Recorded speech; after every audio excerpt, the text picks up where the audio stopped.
Sup world, we were teased a few days ago with an official Diablo 4 tweet that looked a little bit like this.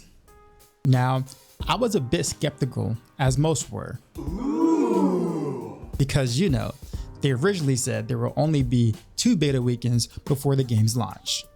But in a live stream Diablo 4 dev interview featuring Riker, they confirmed the following.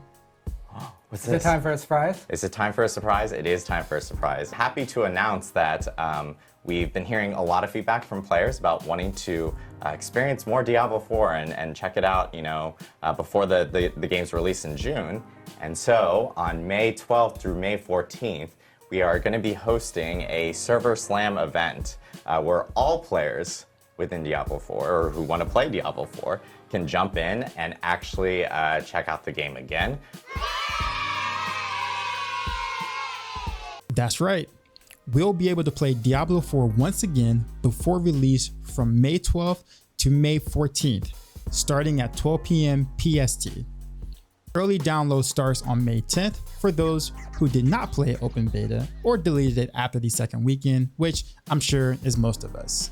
They start out by giving us a few details we sort of already know. There's not much here other than reassuring us that all classes are available in this beta and that our adventure will be similar to what it was in the previous open betas.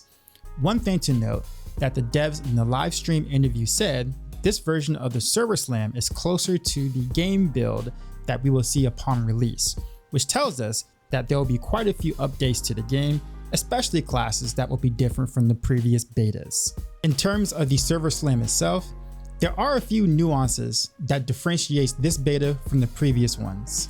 All of our characters are wiped, meaning we will have to level up new characters.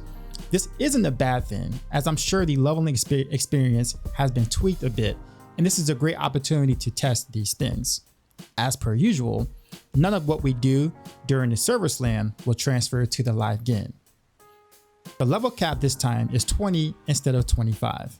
I'm a little taken back by this, as this means we'll have less skill points to play with, but at the same time, enemies will be a little more difficult to deal with, which I think is a good thing. The previous betas were practically steamrolling through everything, so it'll be nice to see what builds can really do. And the legendary item drop rate will now reflect what it will be on launch. A lot of players complained about legendary item drop rate being too high in the previous betas, but it was beta.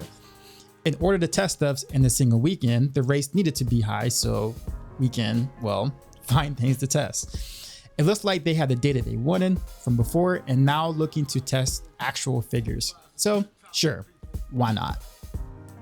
Due to the level 20 cap, the Ashava world boss should present more of a challenge this time around.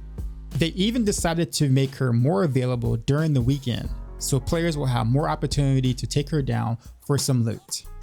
If you haven't received the rewards from the previous betas, now is your chance to get them this time around. There are even new rewards this time around. If you've already received these rewards, you do not need to earn them again.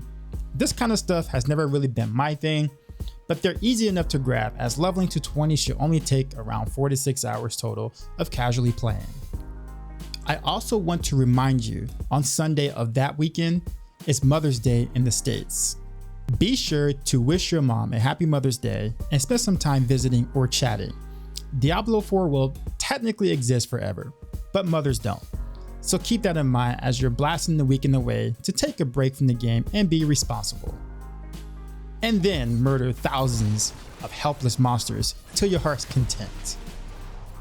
Like many of you, I'm just stoked to have another shot to play Diablo 4 before it officially releases.